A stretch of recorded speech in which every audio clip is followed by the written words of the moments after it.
Hey everyone, and welcome back to another video. And in this video, I'm going to show you how to delete your account on the PetSmart app. Now, this video is going to be particularly useful for individuals.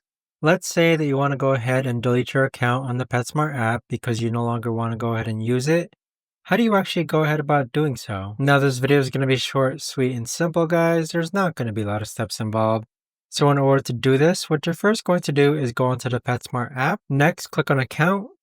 And then from here, you want to go and click on My Profile. Now we have some blurred out information here, but after you click on My Profile, if you scroll down to the bottom, you're going to see the option to go ahead and delete your account. So once you do so, that'll go ahead and delete your PetSmart account, and there you have it. But that right there, guys, is the best and easiest way that I know of to actually go ahead and delete your account on the PetSmart app. If you guys know of a better or easier way to actually do this, let me know in the comments down below.